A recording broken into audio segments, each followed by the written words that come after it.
Adobe Illustrator এর মাধ্যমে আমরা আজকে এই কুকিং টাইপের যে ডিজাইনটা রয়েছে এই ডিজাইনটাকে তৈরি করা শিখব। এই ডিজাইনটা শেখার জন্য অবশ্যই শুরু থেকে শেষ পর্যন্ত দেখবেন এবং চ্যানেলে নতুন এসে থাকলে সাবস্ক্রাইব করে রাখবেন। তো চলুন শুরু করে দিচ্ছি। আমরা এখান থেকে এটাকে ডিলিট করে দিচ্ছি। প্রথমে এখান থেকে রাইট বাটন ক্লিক করে আমরা এখান থেকে ইলিপস টুলে যাব। ইলিপস টুলে যাওয়ার পর মাউসের লেফট বাটনটাকে ক্লিক করে আমি ঠিক এই রকম একটা এখানে শেপ নিয়ে নিব। এই শেপটাকে নিয়ে নেওয়ার পর এরপর আমরা যাব ডিরেক্ট সিলেকশন টুলে এবং এখান থেকে আমরা এই শেপটাকে একটু উপরের দিকে নিয়ে যাব। এরপর এখান থেকে রাইট বাটন ক্লিক করে আমরা ইলিপস টুলে আবারও যাব এবং এখানকার এই যে শেপের যে মাঝখানে যে একটা অ্যাঙ্কর পয়েন্ট দেখতেছেন, এখানে আমি মাউস পয়েন্টারটাকে রেখে কিবোর্ড থেকে অল্টার এবং শিফটটাকে ধরে রেখে মাউসের লেফট বাটনটা ক্লিক করে আমি ঠিক এইরকম একটা শেপ নিয়ে নিব। এরপর এখানকার এই শেপটাকে অল্টার এবং শিফটটাকে ধরে রেখে আমি এখানে একটা কপি করে নিলাম। তো ফাইনালি আমাদের এরকম একটা শেপ হবে। আর এটাকে হচ্ছে আমি হালকা একটু উপরের দিকে তুলে নিচ্ছি। ওকে, তো এবার এই সম্পূর্ণ শেপটাকে সিলেক্ট করে আমি শেপ বিল্ডার টুলে যাব এবং মাউসের লেফট বাটনটা এইভাবে করে ক্লিক করে তিনটাকে একত্রিত করে নেব। তো তিনটাকে একত্রিত করে নেওয়ার পর এখন এখান থেকে আমরা যাব হচ্ছে রেক্ট্যাঙ্গেল টুলে। রেক্ট্যাঙ্গেল টুলে যাওয়ার পর এখানে আমাদের যে অ্যাঙ্কর পয়েন্টটা আছে এই অ্যাঙ্কর পয়েন্ট থেকে আমরা এই অ্যাঙ্কর পয়েন্ট পর্যন্ত ঠিক এইরকম একটা শেপ নিয়ে নেব। এই শেপটা নিয়ে নেওয়ার পর আমরা আমাদের প্রয়োজন অনুযায়ী অল্টার ধরে আমরা হালকা একটু বড় করে নিব ডিজাইনের অনুপাতে। এবার এই শেপটাকে সিলেক্ট করার পর আমরা হচ্ছে এখান থেকে রাইট বাটন ক্লিক করে অ্যাঙ্কর পয়েন্ট টুলে যাব। অ্যাঙ্কর পয়েন্ট টুল থেকে আমরা এখানে মাউসের লেফট বাটনটা ক্লিক করে ধরে রেখে আমরা শিফটটাকে চেপে আমরা এটাকে হালকা একটু উপরের দিকে আমরা এটাকে কার্ভ করে নিব। তো আমি এতটুকু কার্ভ করে নিলাম। তারপর আমরা এখান থেকে এটাকে হালকা একটু কার্ভ করে নিচ্ছি। আপনি আপনার মতো করে কার্ভ করে নেবেন যতটুকু প্রয়োজন পড়ে আপনার। আমি এখান থেকে এতটুকু কার্ভ করে নিচ্ছি এবং এখানে আমাদের যে শেপটা তৈরি করার কথা ছিল সেটা তৈরি হয়ে গিয়েছে। এবার এখান থেকে আমাদের এই যে মেইন শেপটা আছে এইটার তুলনায় কিন্তু এটা যদি ছোট হয়ে যায় তাহলে আপনি আপনার মতো করে অল্টার এবং শিফটটাকে ধরে রেখে বড় করে অ্যাডজাস্ট করে নেবেন। অ্যাডজাস্ট করে নিলে আপনার ডিজাইনের সাথে এই ক্যাপের যে অংশটা থাকে সেটা যাতে সামঞ্জস্যতা থাকে। ওকে, এবার হচ্ছে আমাদের এখানে এই ক্যাপটা তৈরি হয়ে গেলে আমরা সম্পূর্ণটাকে সিলেক্ট করব এবং আমরা এখান থেকে শেপ বিল্ডার টুলে যাব। এরপর মাউসের লেফট বাটনটা ক্লিক করে আমি এটাকেও অ্যাডজাস্ট করে নিলাম। এবার এখান থেকে এই শেপটাকে সিলেক্ট করার পর আমি স্ট্রোক কালারটাকে উপরে তুলে দিয়ে আমরা এই স্ট্রোকটাকে এখানে ব্যবহার করব এবং এখানে আমাদের যতটুকু প্রয়োজন স্ট্রোকটা বাড়ানোর ততটুকুই আমরা এখানে বাড়িয়ে নিব। এরপর এটাকে সিলেক্ট করে আমি স্ট্রোককে ক্লিক করে আমি এখান থেকে এটাকে রাউন্ড করে দিব। তাইলে এই অংশটা আমাদের রাউন্ড হয়ে যাবে।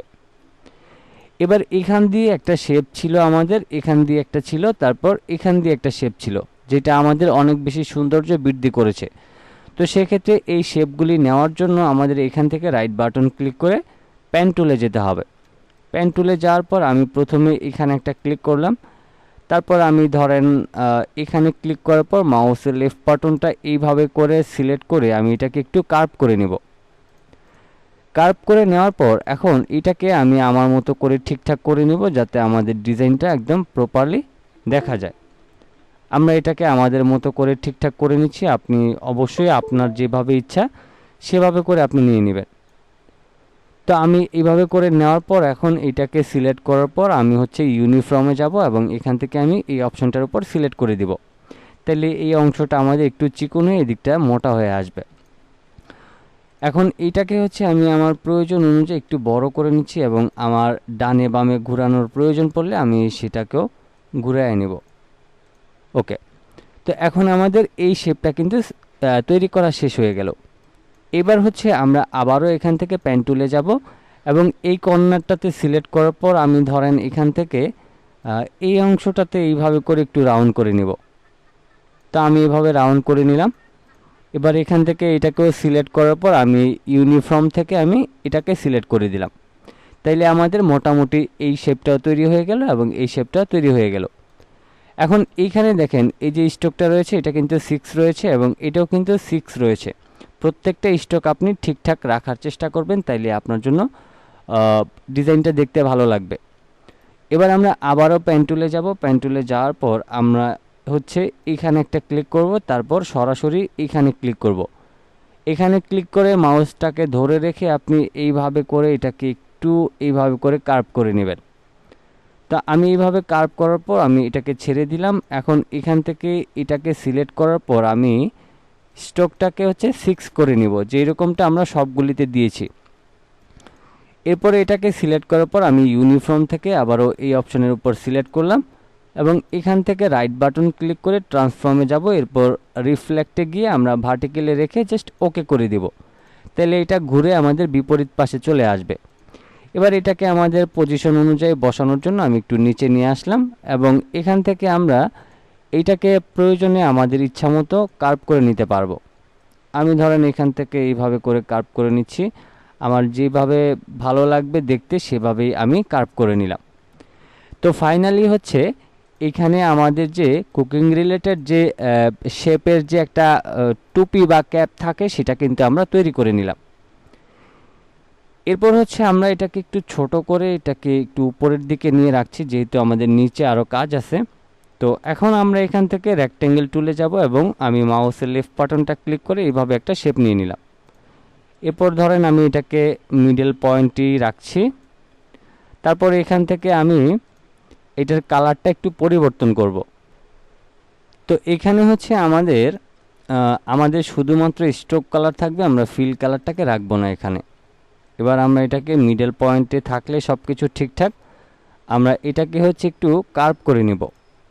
তো আমরা এটাকে সিলেক্ট করার পর আমরা যাব হচ্ছে ইফেক্টে। ইফেক্ট থেকে আমরা ওয়ার্প অপশনে ক্লিক করব। এরপর এখান থেকে আর্টস অপশনে ক্লিক করব। ক্লিক করার পর এখন এখান থেকে এই যে ব্যান্ড নামের যে অপশনটা রয়েছে এটাকে আমরা 28 করে দিয়ে আমি এখান থেকে ওকে করে দিব। এরপর আমি এটাকে আমার প্রয়োজন অনুযায়ী নিচে নামাই নেব, যতটুকু নিচে নামাইলে আমাদের ডিজাইনটার সাথে ম্যাচ করবে। এরপর আমি এখান থেকে ডিরেক্ট সিলেকশনে গিয়ে আমি এগুলির কর্নারটাকে একটু রাউন্ড করে দিব যাতে আমাদের দেখতে ভালো লাগে। এরপর এখানে আমরা কুকিং যে লেখাটা ছিল সেই কুকিং লেখাটাকে আমরা এখান থেকে লিখে নিব সি। আমি কালারটাকে একটু পরিবর্তন করে নিই, তাহলে সহজে বুঝতে পারবেন। COO আমি একটু বড় হাতের নিয়ে নিচ্ছি। আমি জাস্ট এখানে কুকিং লেখাটাকেই লিখে নিলাম। এবার এখান থেকে আমি আমার প্রয়োজন অনুযায়ী বড় করে নিচ্ছি।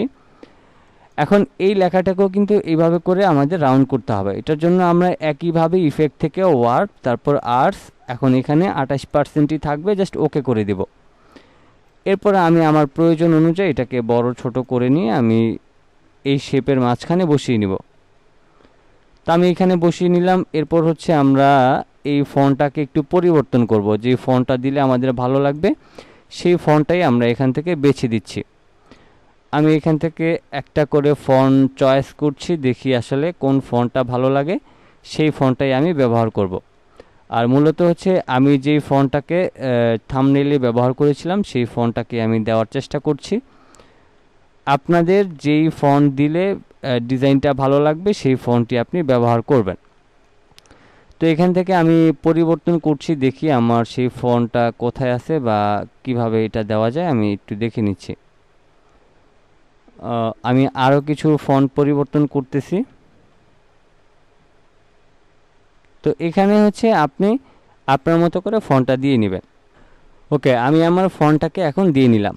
এখন এইখানে হচ্ছে আমার এই ফন্টটাকে একটু বড় ছোট করার প্রয়োজন পড়বে। আমার যখন যেভাবে ডানে বামে ঘোরানোর প্রয়োজন পড়বে আমি সেভাবে করে কিন্তু ঘুরায় নিয়ে দেন এটাকে বসিয়ে নিব। আমি প্রয়োজনে আরেকটু ছোট করে নিচ্ছি এটাকে। তারপর এটাকে হালকা একটু ঘুরায় নিয়ে দেন একটু উপরের দিকে তুলে দিব।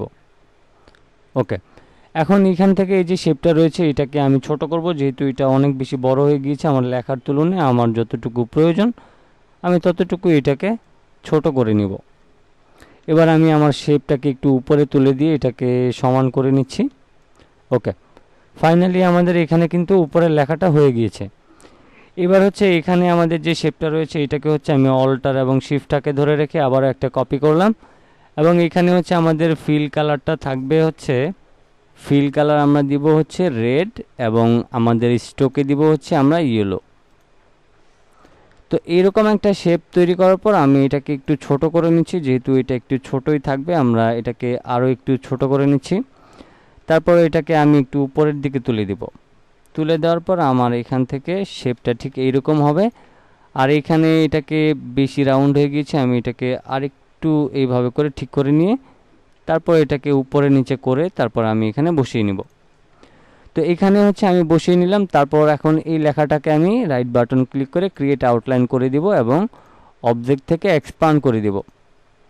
তারপর এই শেপটাকে আমি অবজেক্ট থেকে এক্সপান্ড অ্যাপারেন্স করে দিলাম। তারপর এই শেপটাকেও অ্যাপারেন্স করে দিব। ওকে, তো এবার হচ্ছে আমরা এখান থেকে আবার টাইপ টুলে গিয়ে আমরা এখান থেকে লিখে নিব ওয়াই। আমি এখান থেকে ফন্টটাকে একটু পরিবর্তন করে নিচ্ছি, Y O U R your TAGLINE। তো আমি এখান থেকে এই ফন্টটাকে একটু পরিবর্তন করব। আমরা এখান থেকে নিচের দিকে একটু আসি, দেখি আমাদের এখানে কোনো ফন্ট আছে কিনা। মেবি এটা ভালো মনে হচ্ছে, আমি এটাকে ব্যবহার করছি। না, এটা হচ্ছে আমাদের সিঙ্গেল একটা ফন্ট। আমি এখান থেকে এটাকে পরিবর্তন করে নিচ্ছি একটু। আমি এখান থেকে দেখে নিচ্ছি যে আসলে কোন ফন্টটা ভালো হবে, আমি সেই ফন্টটা এখানে ব্যবহার করব। তো এখানে হচ্ছে অনেক ধরনের ফন্ট কিন্তু আমাদের এখানে আছে। তারপর আমি হচ্ছে এখানে মেবি ফিল কালার এবং স্ট্রোক কালার রয়ে গিয়েছে, এজন্য কালারটা তেমন একটা বোঝা যায় না। আমি এখান থেকে হোয়াইট কালার করে দিলাম। আমি এখান থেকে আবারও একটু চেক করে নিচ্ছি যে আসলে কোন ফন্টটা ব্যবহার করলে ভালো হবে। তো আমি এখান থেকে ধরেন এই ফন্টটাকেই ব্যবহার করব। তারপর এটাকে আমি একটু ছোট করে দিয়ে আবারও আমরা ইফেক্টে যাব এবং ওয়ার্প এবং আর্টস, এখান থেকে 28%ই থাকবে। এরপর ওকে করে দিব এবং এখান থেকে আমি এটাকে একটু ছোট করে তারপর আমি আমার পজিশন অনুযায়ী এটাকে বসিয়ে নিয়ে বড় ছোট করে নিব। আমি এটাকে একটু বড় করে নিচ্ছি, তারপর এটাকে মিডল পয়েন্টে নিয়ে আসব। তারপর এটাকে আমি প্রয়োজন অনুযায়ী আরও বড় করে নিচ্ছি এবং এটাকে এখানে বসিয়ে দিব। ওকে, এবার হচ্ছে আমাদের দেখেন ফাইনালি ডিজাইনটা কিন্তু তৈরি হয়ে গেল। এখন এখান থেকে এই ডিজাইনটাকে সিলেক্ট করে আমরা প্রথমে গ্রুপ করব। এরপর আমাদের এখানে যে রোলারটা আছে এই রোলারের মাধ্যমে আমি এটাকে মিডল পয়েন্ট করে তারপর প্রথমে আমি এই দুইটাকে একসাথে মিডল করব। তো আমার এটা মিডল করা ঠিক আছে। এরপর আমরা এটাকে মিডল করে নিচ্ছি। লেখাটাকে একটু দেখি, হ্যাঁ আমাদের এখন মোটামুটি সব কিছুই ঠিক আছে। আমরা এখান থেকে এই লেখাটাকে আরেকটু বড় করে দিচ্ছি এবং এটাকে আরেকটু ডাউন করে নিব, তাইলে সব দিক থেকে আমাদের এটা সমান হবে। ফাইনালি আমরা কুকিং রিলেটেড একটা ডিজাইন কিন্তু তৈরি করে ফেললাম। তো আশা করছি সম্পূর্ণ বিষয়টা ক্লিয়ার করতে পেরেছি। আজকের মতো এই পর্যন্তই ছিল। সবাই ভালো থাকবেন, সুস্থ থাকবেন। আল্লাহ হাফেজ।